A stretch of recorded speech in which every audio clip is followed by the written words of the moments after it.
Hello' everyone. আজি আমি আলোচনা কৰিম best microphone for vocal recording. এতিয়া মাইক্ৰফোন বুলি ক'লে বহুত ধৰণৰ আছে, ডাইনামিক, কণ্ডেনচাৰ, ৰিবন। এতিয়া আজিকালিতো ৰিবন মাইক্ৰফোন নচলে আৰু কণ্ডেনচাৰ মাইক্ৰফোনবিলাক কষ্টলি হয় আৰু ডাইনামিকবিলাক কমত পায় যদিও অলপ লেছ চেঞ্চিটিভ হয়। গতিকে আজি আমি এইটো টপিকতে ডিছকাছ কৰিম কোনটো মাইক্ৰফোন কেনেকুৱা। এতিয়া বেষ্ট মাইক্ৰফোন বুলি ক'লেতো বহুতেই মাইক্ৰফোন আহি যায়। তাতে আকৌ মাইক্ৰফোনৰ ভাগো আছে, ডাইনামিক মাইক্ৰফোন নে কণ্ডেনচাৰ মাইক্ৰফোন। গতিকে আকৌ মাইক্ৰফোনৰ তাতে আছে মানে ডাইৰেকশ্যনৰ কথা আছে, অমনি ডাইৰেকশ্যনেল, কাৰ্ডিঅইড, হাইপাৰ কাৰ্ডিঅইড, এনেকুৱা বহুত কিবা কিবি ডাইৰেকশ্যন আছে আৰু। কিন্তু তাৰে ভিতৰত এতিয়া আমি মাইক্ৰফোনক মেইন কথা হৈছে আমি মাইক্ৰফোনক দুটা ভাগত ভাগ কৰিব পাৰোঁ, ডাইনামিক আৰু কণ্ডেনচাৰ। ডাইনামিক মাইক্ৰফোনবিলাক অলপ কম চেঞ্চিটিভ হয়, লেছ চেঞ্চিটিভ, আৰু কণ্ডেনচাৰবিলাক বহুত বেছি চেঞ্চিটিভ হয়। আৰু সেইবিলাক কণ্ডেনচাৰ মাইকবিলাকক চলোৱাৰ কাৰণে আকৌ ফেণ্টম পাৱাৰ বুলি কয়, 48 ভোল্ট ফেণ্টম পাৱাৰ লাগে।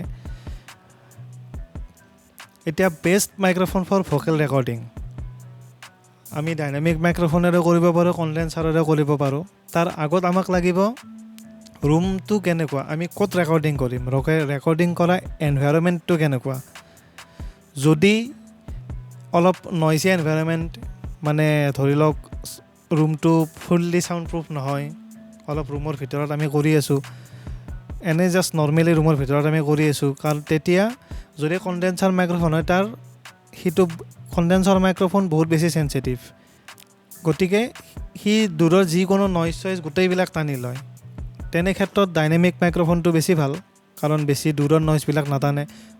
আমি যেতিয়া ভকেল ৰেকৰ্ডিং কৰিম তেতিয়া মাইক্ৰফোনটো আমি মুখৰ ওচৰতে লওঁ, মুখৰ ওচৰত লৈ যেতিয়া আমি গাম তেতিয়া আমাৰ ভকেলটো ধুনীয়াকৈ টানিব, ভইচটো ধুনীয়াকৈ টানিব, কিন্তু দূৰৰ নইজখিনি নাটানে। কণ্ডেনচাৰ মাইক্ৰফোনে দূৰৰ নইজবিলাকো টানি নিব, যিমান আছে আশে পাশে কিবা কিবি, যিমান কাউৰীয়ে মাতা, শালিকাই মাতা, গোটেইবিলাক লৈ আহে। কিন্তু ডাইনামিক মাইক্ৰফোনৰ আকৌ এটা কি, তাত হাই এণ্ডটো অলপ কম পায়, অলপ ক্ৰিস্পিনেছটো অলপ কম থাকে। কণ্ডেনচাৰ মাইক্ৰফোনত আকৌ ফ্ৰিকুৱেঞ্চিবিলাক বহুত ধুনীয়াকৈ টানে, গোটেইখিনি ফ্ৰিকুৱেঞ্চিতে সি ৰেছপঞ্চ কৰে। গতিকে এতিয়া নিজৰ দৰকাৰ অনুসৰি, নিজৰ সুবিধা অনুসৰি সেইটো ইউজ কৰিলেই হ'ল, কোনটো মাইক্ৰফোনত সুবিধা হয়। আকৌ ডাইনামিক মাইক্ৰফোন আমি লাইভতো ইউজ কৰিব পাৰোঁ, কাৰণ সেইটো লেছ চেঞ্চিটিভ। কিন্তু কণ্ডেনচাৰক আমি লাইভত ইউজ কৰিব নোৱাৰোঁ, কাৰণ সেইটো বেছি হাই চেঞ্চিটিভ হয়, তাক একদম চাউণ্ড প্ৰুফ ৰুম লাগে য'ত বাহিৰৰ নইজ নাটানে। এতিয়া আহিল ভাল বুলি ক'লেতো এতিয়া মই নিজে পাৰ্চনেলি টেষ্ট কৰি পাইছোঁ। মই দামী কণ্ডেনচাৰ আৰু কম দামী কণ্ডেনচাৰ দুটা মাইক্ৰফোনৰ মাজতো মই টেষ্ট কৰি চাইছোঁ, কিন্তু মই একদম কিবা কম ডিফাৰেঞ্চ এটাহে পালোঁ। মাত্ৰ এটাই ডিফাৰেঞ্চ, কম দামীটো যেতিয়া আমি অলপ লাউড গাওঁ, যেতিয়া আমি অলপ হাই পৰ্চনবিলাক গাওঁ, তেতিয়া কম দামী কণ্ডেনচাৰটোত অলপ এটা ডিষ্টৰশ্যন, এটা মানে অলপ ফাটি যোৱাৰ নিচিনা এটা চাউণ্ড অলপ আহে, অলপ ডিষ্টৰ্ট টাইপ হৈ যায় চাউণ্ডটো। কিন্তু তাত বাহিৰে যদি আমি যিখিনি ধৰি লওক আমি নৰ্মেলি যেনেকুৱা অলপ স্মুথলি গান গাওঁ বা আমি নৰ্মেলি যিখিনি কথা কওঁ, সেইখিনিত কিন্তু মই মিড ৰেঞ্জখিনিত মই একো এটা বিশেষ ডিফাৰেঞ্চ নাপালোঁ। অলপ হাইৰ ফালে অলপ ফাটে মানে একদম এনেকুৱা যে বহুত বেছি ফাটি গৈছে সেনেকুৱা নহয়, জাষ্ট একদম স্মল, যিটো মানে আমি একদম ভালকৈ ধৰিব নোৱাৰোঁ। একদম মন দি শুনিলে, অলপ লাউড কৰি ভালকৈ মন দি শুনিলে গম পায় আৰু যে সামান্য কিবা এটা ডিষ্টৰশ্যন ওলাইছে। কিন্তু তাত বাহিৰে মই বেলেগ একো ডিফাৰেঞ্চ নাপালোঁ। বাকীখিনি একেই, বাকী ল' এণ্ড, ল' মিড এইখিনিত একদম হাই মিড, এইখিনিত একদম একে ৰেছপঞ্চ দিছে। একদম যিখিনি হাই লাউডখিনিত অলপ ডিষ্টৰ্ট হয়, তাতকৈ বেছি মই একো ডিফাৰেঞ্চ নাপালোঁ। গতিকে সেইটো অলপ কণ্ট্ৰভাৰ্চিৰ কথা, কাৰণ বহুতে ক'ব দামী বস্তু সদায় ভাল, কোনোবাই ক'ব কম দামী বস্তু কিনো কোৱালিটি দিব। কিন্তু মই সেই আকৌ আগৰ নিচিনাকেই কওঁ, আমাকতো ভাল গাড়ী বুলি ক'লে অডিয়ে লাগে, কিন্তু মাৰুতি 800ৰেতো মানুহে চলি আছে। গতিকে কেতিয়াবা নিজৰ সুবিধা, নিজৰ সামৰ্থ্য অনুসৰি মানুহে কিছুমান ইফাল সিফাল কৰিব লগা হৈ যায়।